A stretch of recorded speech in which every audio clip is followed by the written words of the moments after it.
Welcome to Bitter Reality Brewing. Today we're doing what do you need to brew 1 gallon batches. You can scale most of this stuff up to 2, 3, 4, 5, 6 gallons, it doesn't matter, but I'm going to cover what you need to brew 1 gallon batches. This is assuming you've never brewed, you want to brew, or maybe someone's trying to hook up a friend or a spouse and wants to know what it would take to brew 1 gallon batches. If you're a big brewer, or you've been brewing for a while, or you're just big into the hobby, this may not be the video for you, but feel free to like or comment down below to let people know what maybe you wish you had when you first started brewing, or things that you didn't think of that you may have needed. Feel free to help. A lot of home brewers are very good at helping each other, and that's one of the big things in this hobby, which is awesome. Don't forget, like, subscribe, keep sharing, definitely appreciate it. Really, really simple. We're gonna go over a couple little items and then I'm gonna jump right into it. First of all, you're gonna hear brewing kit. And the word brewing kit kind of mean a couple things, or a few things. One, it can mean the equipment that you need to brew a 1 gallon, 5 gallon, whatever type of kit it is, and the tools you may need. A lot of these kits are missing 1 or 2 items, or 3 items, or a few items. Other ones are pretty inclusive and have almost everything. You're also going to hear brewing kit, which could be a self-contained kit that has all the ingredients that you need to brew with, but not the components you need to brew with. So keep that in mind. You'll also hear the word mash. Mash just means, what's being soaked as far as grains if you're doing all grain. Some of the things you're going to hear: DME, LME, and all grain. DME is dry malt extract. It's extracted from the malts. Liquid malt extract is the same thing, but it's in a liquid form. And then you have your all grain. A lot of times you'll see a kit and it'll say extract, you're set. If you see partial mash, that means that there are some grains, and don't run away and, oh my God, I can't deal with the grains. I would do all grain right at the very beginning. I didn't start extracts until brewing for over 5 years. I've been brewing for over 6 years now. Played with extracts all year long. I'm having kind of fun with extracts since I've never done it. There's also kits that you can buy nowadays that will include everything plus a brewing supply or something to brew your first batch with. I did a big video on brew firms, 100%. It's an extract and it's 1 can, and that's all you need, and everything else comes with it, especially if you get the one with the little capper. I believe it came with pretty much everything you needed, and I'll put maybe a picture up here for a second, but I'll leave links down below for everything I can humanly think of. I may miss something like spring water because I'm hoping you can get that local. So let's jump right in there, so I don't want to waste your time and want to make sure we cover everything. First of all, 1 gallon batches. You're going to need a 2 gallon pot. And it can be a 2 to a 4 gallon. I think this one's 4 gallons, or at least a little bit bigger. But the reason you're going to need 2 is that sometimes if you have just extract, you should be fine with 1. But if you're doing something with grains, a lot of times it will tell you to rinse those grains with hot water, or steep the grains in water and things like that. So you want to be able to pour that additional water from something that can heat it up and pour it over. And maybe you don't need a full 2 or 4 gallons on the side as a spare pot, but it's nice to go a little bigger and be safe and not have to worry about it. Plus it can grow with you a little bit more, especially if you decide you want to do 2 gallon batches or 2 1 gallon batches. You have that available to you, so it makes life easy. So you need pots. One of the things you're going to need with that pot is a lid that fits. Oops. It fits on there. It fits. The reason is if you're doing something that has a partial mash, or it's 100% all grain, you have to steep those grains. And when you steep those grains, you need to maintain temperature. And the easiest way to maintain temperature is to cover it and leave it covered for whatever the duration is of that steeping process that would be in the instructions that you would buy if you bought a kit. Just something to be aware of. So definitely need a lid. You're going to be also doing what I call brew in a bag if you do have any kind of steeping grains or grains. And when you do brew in a bag, if you're buying a kit, a lot of times it will come with all the what they call Mulsin. This is a Mulsin bag. And no, they're not normally this long. I buy the really long ones for a reason. But it'll come in a Mulsin bag, and I recommend having something like this. If you got some cooking string, which is what I use, and I've had this for years, so I've been using it for a long time. If it doesn't come in the Mulsin bag and you're trying to do your own thing, you'll take the Mulsin bag, you'll cut it a little bit bigger than you need. These things stretch crazy. It's like a giant sock. And you'll fill it with the grain, take the top, and tie it off some cooking string. That way you don't have to worry about it. If it falls all the way in, your grain stays in that bag. There will be some things that seep out, but it's just a Mulsin bag, and I buy this stuff in crazy quantities. I have another big bag of it somewhere around here that's supposed to have like 100 of these socks in it. You can also get reusable bags. This is a hop bag. Got a little drawstring, just where you drop your hops in when you need hops. This is that same bag, or at least a smaller version of that bag, that's been used for almost 5, actually probably close to 6 years. And yeah, it still works fine. I clean it, and I'm not gonna say it's ever gonna be white again, but it's not a big deal. There's also what they call bags for your grains, because that's a hop bag. This is your bag, and what you would do is you'd fill it with any grains. If you're doing, let's say you're 100% all grain, it just fits over there. Put your grains in, you put your water in, you stir it up. When it's done, you lift that bag out, and you get yourself a colander, and you set it on there, and you're gonna let it drip. Another type of colander. So it doesn't matter what kind of colander you have, although this one's kind of nice because I could almost just do the grains and dump them without a bag, but the bag makes it easy. You take that, and you might stir it up a little bit just to knock some of that liquid out, or you're gonna have to pour some sparge water, which is just heated water over the top at a certain temperature based on the instructions, to rinse the remaining sugars off of those grains or starches. Your entire goal in brewing is to get the starches. Unless you have, of course, like I said, the dry or the liquid, which has already been converted. But once you get those starches, you're gonna boil them, and that boil is gonna help convert those starches to sugar. And that's what the yeast is gonna eat. So you need pots. We're good with that. I think everybody understands we need some pots. And colanders and brew in a bag bags. Other items that I highly recommend. I use this when I'm boiling. You could use this. Technically, I like this because I can kind of make sure there's nothing stuck to the bottom, especially if you're using liquid. The liquid, if you have the pot really hot, could scorch on the bottom, so you want to make sure that it's always being stirred. I used to use a burner outside, and it would get pretty hot, so I'm always making sure nothing's scorching. This is great for when you're trying to stir your grains in. It allows the liquid to seep right through, helps to mix the grains in. There's just a metal spoon and a plastic stir spoon. Or stick, whatever you want to call it. But it's also called a mash paddle, but that's it. That's all I have right there. Once you take your wort, and you're creating wort. Wort is basically the starchy liquid that you're gonna convert into sugar, and it's still gonna be called wort once it's converted into sugar from boiling. You're gonna take that, and of course now you need to ferment it. And if you're gonna ferment it, you're gonna need either something like this, which these are super cheap. You buy these, I used to buy them in batches of 4. I have 12, technically 11. I don't know where my number 12 is, because I did a ton of 1 gallons. I had a blast doing it. I was doing 2 and 4 gallon batches and breaking them down into 1 gallon batches.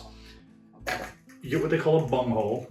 Yeah, I know some of you are laughing right now, but it's called a bung hole, a little rubber stopper, looks like that. And you get a bubbler. And the whole key to this, and I'll show you, there's 2 kinds. Actually, there's probably 3 or 4 or 5 kinds. Like that, or like that. I don't like these as much because you can't really get in there and clean that area easily, and these are a little hard sometimes, but much harder. It came or something. It just is what it is, but it has a little floating piece, and you fill it with water or soapy water, like Star Sandwich, I'll explain that. Or you can fill it with some sort of spirits like vodka. Put it in, you put it on, and the goal is that as that yeast starts to eat sugar, it's going to create CO2 gas and convert the sugar, of course, into alcohol. This is going to let the air out, but nothing in. Bugs, oxygen. And that's one of the biggest things when you first start brewing is you want a lot of oxygen in that wort, which we'll talk about that, but you can shake it up in the very beginning to get it very oxygenated before you put your yeast in there. But afterwards, oxygen is bad. Oxygen will give you what they call skunky beer. So this is it. Now, if you want to get crazy fancy, they've got cool things like this, which I definitely think are great for certain reasons. One, very easy to clean. You can stick your whole hand in there. Number 2, you can bottle right from here if you're using what they call carb drops. Carb drops are little balls of sugar that you drop into each bottle. And you can drop those into each bottle, and then you can go right from here and not have to worry about it. That's what they do with Brew Firm. There's no such thing as a secondary or a bottling bucket. Very inexpensive, 1 gallon, Bung Hole and bubbler. And there are kits sometimes where you can buy 4 of these at a time with all the pieces, or just 4 of these at a time. And these are all very inexpensive pieces, nothing expensive. You need something like that for cleaning that. If you have something like this, you can clean it with your hand and a light sponge. You never want to scratch the plastic though. Try to avoid it like the plague. Things that I said you would also need: spring water. Hopefully you can get that at your local grocery store. It's pretty inexpensive. Tap water is okay if it doesn't have chloramine or bleach. Any city provided tap water usually contains chloramine or bleach. There's a thing called a campden tablet. You can put some of that in I believe it's 1 tablet per 5 gallons to help break down that chloramine or bleach, which you do not want in your beer. Beer is very reliant on the mineral content within that water, and it's not reliant on chemicals, and chemicals are bad. So just keep that in mind. Other thing you're going to need is bottles. Sierra Nevada bottle. Sierra Nevada bottle after being soaked in hot water with either PBW or OxyClean dye-free. So you can use OxyClean dye-free to clean things, but I do strongly recommend getting a small bottle, and this is a very old, but I have a big bottle I fill this with, a small bottle of a thing called Star San. Star San will keep things clean. If you don't rinse it off really well, it's not gonna hurt you. It's food safe if you follow the directions. So Star San. Some of the kits will come with stuff like this, and I bought a pound of this many years ago, and I haven't used it for a long time, and I only used a tablespoon per 1 gallon of warm water. It's what they call an oxygen cleaner. It starts bubbling and fizzing and cleans things, and it's a no-rinse cleaner. But yeah, those work too. I still recommend Star San. Star San is awesome. Once you have your bottles and you go where you're going to be needing to fill these things, and of course a bottle brush so you can clean the inside of your bottles, and always look inside and make sure they're clean, you're going to need caps and a capper. You can buy fancy ones like that have pictures of hops on them, or American flags, or all kinds of other things. You can also buy generic ones with green, red, silver, whatever color you want. I like to change the colors based on the beer, so that way I know it's something different, and I put little letters on them as kind of like a legend to tell me, H for Hefeweizen, something like that. This is a capper. And you literally take a cap, sticks right there, and down here, and you squeeze it on. And it will squeeze right on there, no problem, seals fine. You can flip it upside down, although I wouldn't recommend shaking it, but you're definitely gonna need that. If you're using yeast, which I mentioned earlier, I would highly recommend dry yeast in the beginning. Don't go for liquid, just go for dry. One of these packets will do 5 gallons of beer, so you could literally use 1/5 to 1/4 of a packet and you'd be fine. When you go to bottle your beer though, you're gonna need a couple things, and I'm gonna tell you the required things and the niceties. First, the niceties. Hydrometer. You can get a super cheap one. I think they sell them for like $5 to $10, no name. If you plan on brewing long term, you're probably gonna want a better one. But $5 to $10 for a no name, or you can get something really nice like this. This is a Brewing America Pro Series. It's only like $30, but it comes with everything you need, from the hydrometer to a tube. The tube is made of a different type of glass, which I do not remember the name of it. It's like BRO something off the top of my head. But I actually dropped this earlier on the floor. It bounced and didn't break, which I was shocked and very impressed. This, I definitely know I've dropped a million times. My wife did break one, but she dropped it from pretty high up. This is your tube. You pour your beer, your wort in before you start, and you get what they call a reading. This is a nicety. You don't need this in the very beginning, but it is nice. You can get a reading, and that reading will tell you what their original gravity is. When you finish the beer, you get another reading, and it's your final gravity. There are calculators online where you can put your original gravity and your final gravity and get the approximate ABV, so you know your alcohol content for that beer. Keep in mind that a lot of these are pre-calibrated for 68 or 60 degrees Fahrenheit. there are a lot of calculators online that you can use and put in the temperature, and it will help to adjust your calibration to tell you where it might really be. Because if you're trying to take a temperature or a reading of a beer that's much warmer, your gravity might be a little different than what you think it is. And this one from Brewing America is a triple hydrometer with a temperature gauge in it, which is really cool. And the glass ones are so much better than the plastic ones because you can see the readings. The plastic ones are foggy looking, you can't see it, you're never gonna get the reading. On that capper, I have this sitting over here. I would not recommend this for a first-time brewer, but it's super easy and a lot less chance of breaking a bottle compared to this thing. But only if you plan to brew for a long time and you're really doing a lot of beers down the road. That is a cool thing to have. I bought it many years later, probably 2.5 years, maybe 2 years into brewing. And I went to kegging shortly after, but I still use it to share bottles out. So that's something to be aware of. The other items you're gonna need is something to take temperature. And you wanna make sure it's accurate. This is my first one I ever got, and it was 10 Fahrenheit off. I keep it around to remind me to double check all of my readings and all of my information. One of the easiest things, but it's not as accurate for taking a temperature deep inside of something, but it does good for surface temperature, is this little Inkbird surface temp.